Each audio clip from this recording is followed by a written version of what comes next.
Terima kasih pemirsa Tegar TV dimanapun Anda berada. Anda masih bersama kami dalam dialog spesial dengan tema pengiriman uang dari luar negeri melalui BNI Wesel BIN. Indonesia tidak hanya dikenal sebagai negara yang mengekspor banyak sekali tenaga kerja, tetapi juga Indonesia dikenal sebagai negara muslim terbesar di dunia, dan ini mengakibatkan adanya tradisi untuk mengirim uang menjelang Hari Idul Fitri tiba. Dan sebentar lagi kita akan masuk Lebaran atau Idul Fitri 1435 Hijriah. Dan alhasil maka peredaran uang yang masuk ke Indonesia akan diproyeksikan semakin meningkat, dan BNI ikut ambil bagian untuk memperlancar pengiriman uang dari luar negeri. Bapak Dodi, Pak, ini menarik sekali, Pak. Ya. Pak, kira-kira untuk Alfamart sendiri berapa jumlah besaran nominal yang bisa diambil? Itu diambil bisa sejumlah uang yang dikirim oleh TKI, Pak. Jadi tergantung mereka besarnya berapa yang mereka maksimal? Nggak ada, Pak. Jadi rata-rata kalau kita lihat average itu antara 5 sampai 8 juta yang berdasarkan rata-rata yang dikirim gitu. Ya. Tapi memang rekan-rekan TKI ini mungkin tidak setiap bulan kirim, mungkin 2 bulan sekali. Jadi mereka kumpulkan uangnya, kemudian 2 bulan sekali dikirim gitu. Baik. Tapi seluruhnya bisa diambil. Langsung diambil ya? Ya, langsung diambil. Baik.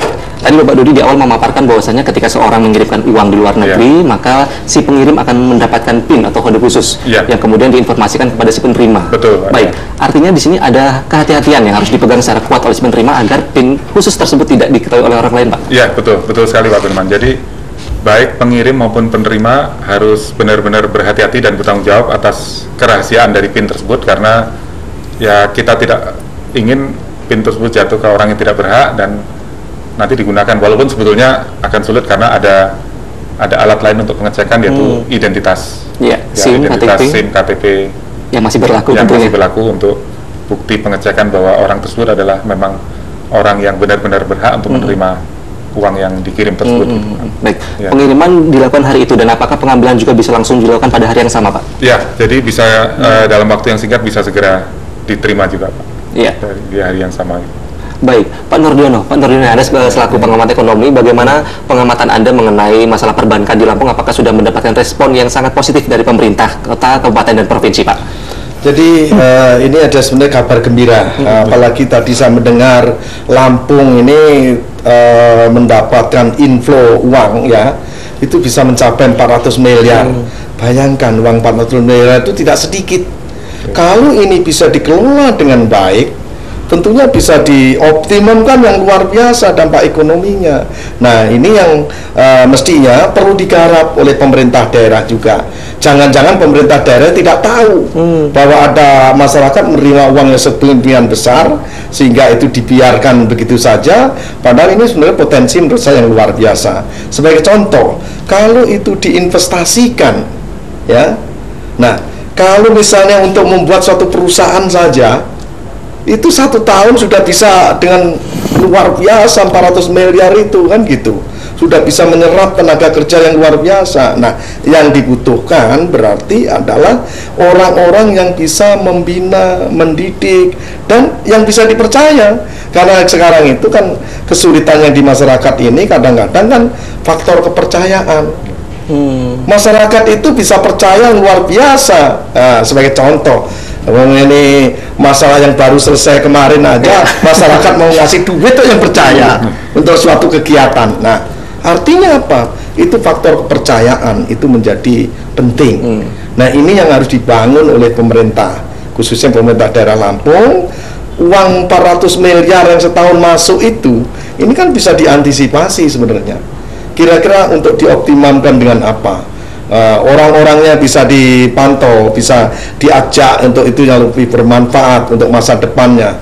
Lah itu kalau misalnya dibuat investasi untuk masa depan saja contohnya, uang sekian banyak itu kalau dikelola menjadi hutan lindung masyarakat dalam jangka waktu itu 8 tahun menjadi berapa triliun uang itu. Kenapa?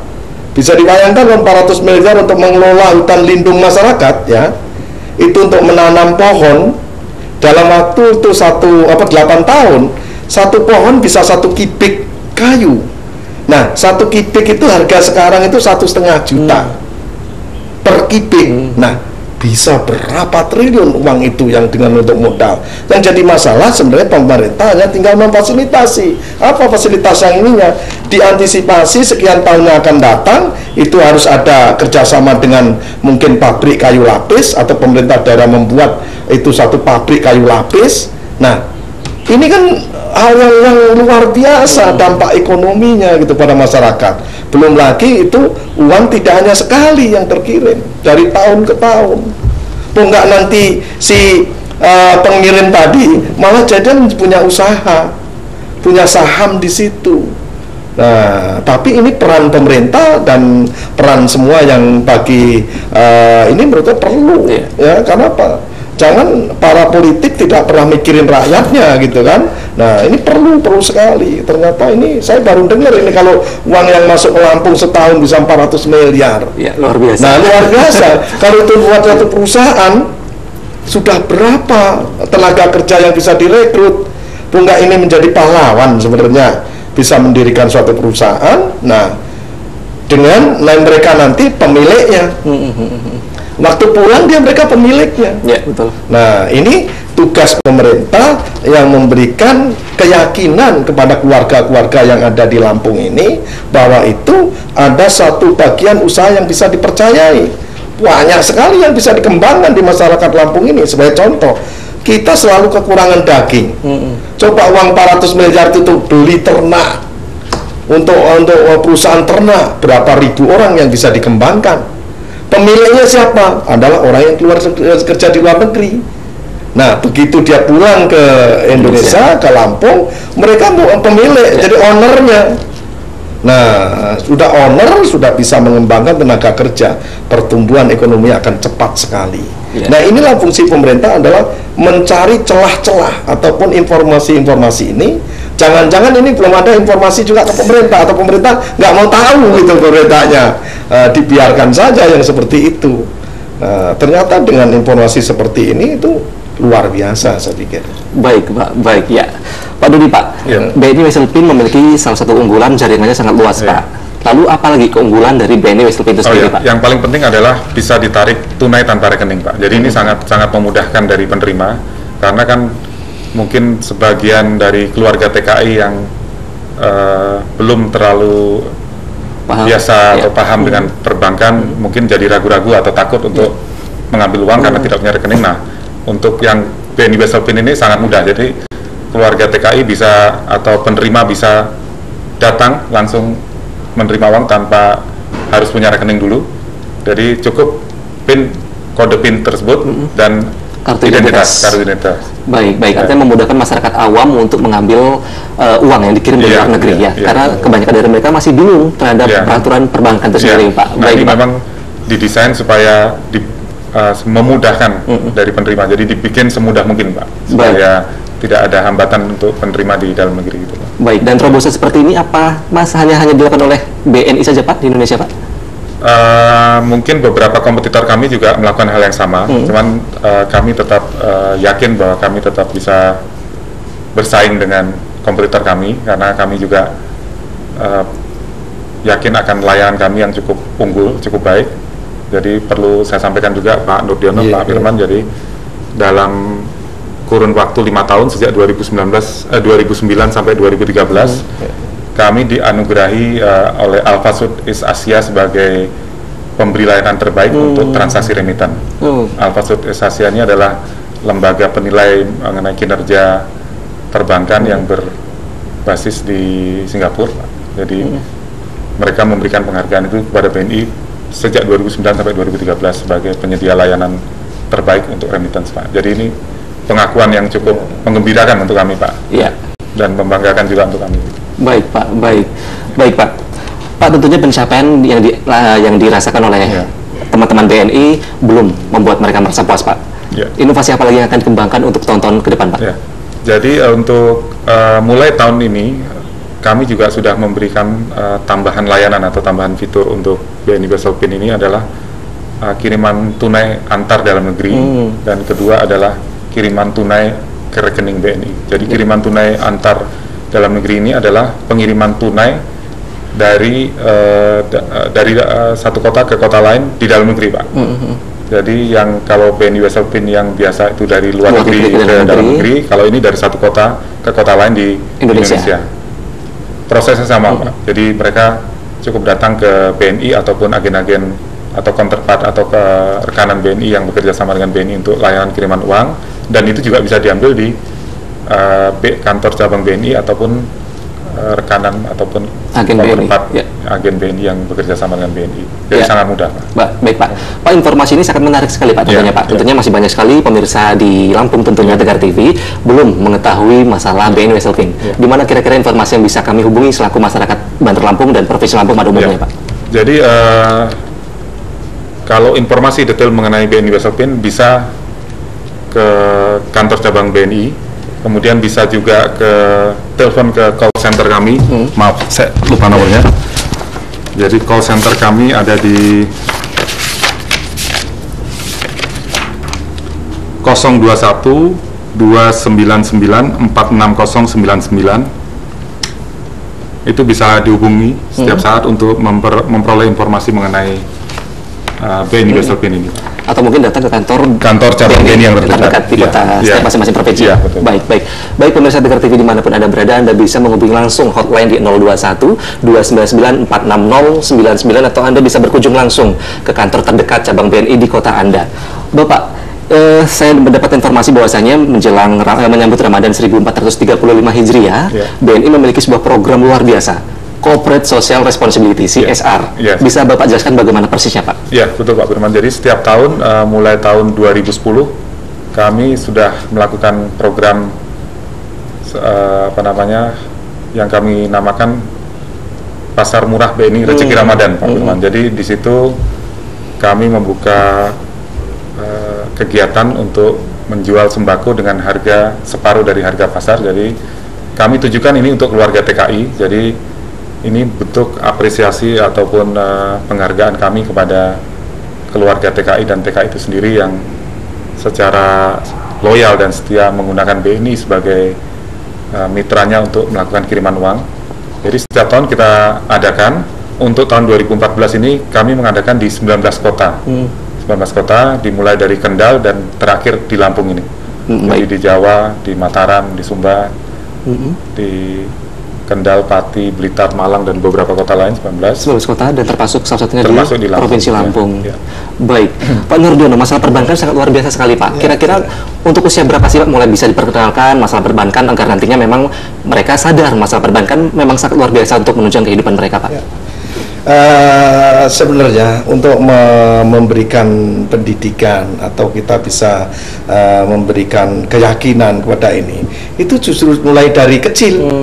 Harus kecil, dari anak-anak harus sudah dimulai bahwa oh ini orang tua menabung, tapi nanti pada waktu lebaran bisa untuk beli baju baru misalnya. Nah, jadi anak-anak bisa diperkenalkan malah lebih baik dari kecil. Nah, dari kecil itulah nanti dia akan tahu bahwa fungsi menabung, fungsi peredaran uang itu menjadi penting. Nah, karena apa? Karena kalau anak kecil itu dididik mulai dari kecil ya, itu akan melekat pada dia. Nah, jadi bukan itu pemborosan yang terjadi, karena anak sudah ditanamkan fungsi menabung itu apa.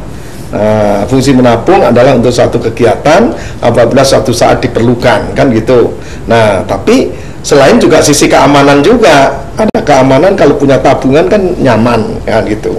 Nah, tadi dampak yang perlu lagi sebenarnya tidak hanya dari situ. Ini kerjasama antara lintas sektoral seharusnya dengan perbankan ini ya. Karena ini efek ekonomi yang bisa dikembangkan sebenarnya luar biasa dari uang yang masuk tadi. Sebagai contoh, misalnya lagi-lagi pemerintah harus memberikan kepercayaan kepada mereka. Kalau pemerintahnya tidak diyakini atau tidak percaya kepada mereka, maka ini akan sulit. Nah, itu diwujudkan dari pemimpin. Nah, karena kita di daerah, pemimpin daerah kita betul-betul harus orang yang bisa dipercaya oleh mereka. Sebagai contoh, misalnya dihimbau kepada mereka bahwa uang yang masuk tadi disisihkan sedikit di luar dari tabungan tadi.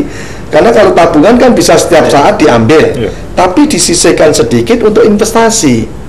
Untuk investasi di mana untuk jangka panjang. Sebagai contoh investasi apa? Nah, pemerintah harus mencari pangsa pasar yang apa yang bisa digunakan untuk manfaat masa depan. Dia harus disiapkan infrastrukturnya maupun masalah marketnya. Dan jadi masalah ini yang terjadi, orang dihimbau untuk sesuatu, giliran pas waktunya dia tidak connect dengan marketingnya, tidak connect dengan productionnya, jadi akhirnya terbengkelai. Nah ini nggak boleh. Jadi pemerintah juga harus jeli ya, apa-apa yang mempunyai nilai tambah, added value di masa depan. Jadi fungsi pemerintah untuk mencari nilai added value itu, karena pemerintah sebagai regulator di sana.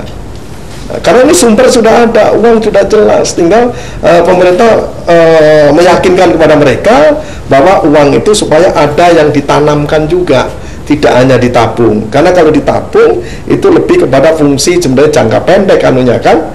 Tapi kalau diinvestasikan yang permanen, nah misalnya untuk membangun rumah atau apa kayak gitu kan lebih bermanfaat daripada nanti jangan-jangan ini uangnya itu digunakan yang konsumtif. Baik, ya. Baik Pak, berarti di sini peran aktif pemerintah harus terus dioptimalkan dalam hal ini Pak. Baik Pak. Pak Dodi, apakah BNI WSL PIN ini hanya berlaku untuk pengiriman dari luar ke dalam Pak? Bagaimana dengan dari dalam negeri ke luar negeri Pak? Jadi kalau pengiriman dari dalam negeri ke luar negeri, kita ada produk lain namanya BNI Smart Remittance Pak. Jadi layanan sama cepatnya, sama nyaman dan sama mudahnya Pak.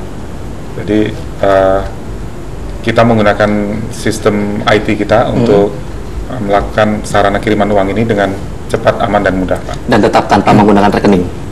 Ini BNI Smart Remittance kita menggunakan rekening Pak. Jadi harus ada rekening yang dituju gitu. Harus ada rekening yang dituju. Perbedaannya di situ. Perbedaannya di situ. Ya baik. Jadi, Pak. Ada dua produk yang sedikit berbeda, tapi sebetulnya mungkin keperluannya untuk target market yang berbeda gitu, Pak. Baik. Ya. Pak Dodi, saya tertarik dengan program CSR, Corporate Social Responsibility, yang digelar di salah satu provinsi itu di Lampung. Terletak di mana Pak? Jadi pada pagi tadi kita mengadakan pasar murah BNI Rezeki Ramadan di Kecamatan Sidomulyo di Kabupaten Lampung Selatan ya. Jadi alhamdulillah cukup baik antusias dari masyarakat, cukup meriah, warga TKI ya, dan dihadiri juga oleh Bapak Bupati Lampung Selatan dan Bapak jajaran Kepala Dinas serta Pak Dandim. Jadi cukup baik lah, jadi responnya cukup baik, dan kami juga mendapatkan masukan dari Bapak Bupati juga untuk diadakan kegiatan ini lebih besar lagi di waktu yang akan datang.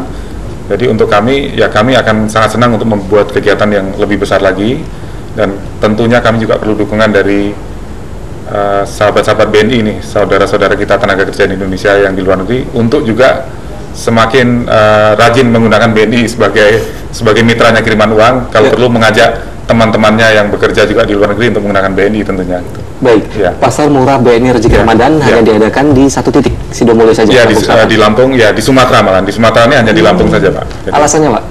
Jadi di Lampung ini merupakan salah satu sentra atau kantong TKI yang cukup potensial lah Pak, cukup banyak gitu. Jadi untuk sekarang kurang lebih tahun 2013 lalu data yang kami peroleh itu sekitar 18.000 Pak.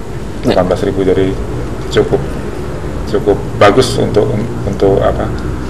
dikembangkan lebih lanjut. Jadi rasanya kami juga masih sangat berminat untuk melakukan pengembangan lebih lanjut untuk TKI di Lampung di kemudian hari gitu, Pak. Baik Pak. Jadi bisa saya katakan bahwasanya ekspansi market dari BNI ke Lampung dibilang berhasil Pak ya? Berhasil. Baik Pak. Baik Pak Nur. Baik, terima kasih pemirsa Tegar TV dimanapun Anda berada, dan masih bersama kami tentunya. Tapi kita akan ikuti jeda pariwara berikut. Tetap bersama kami dalam Dialog Spesial.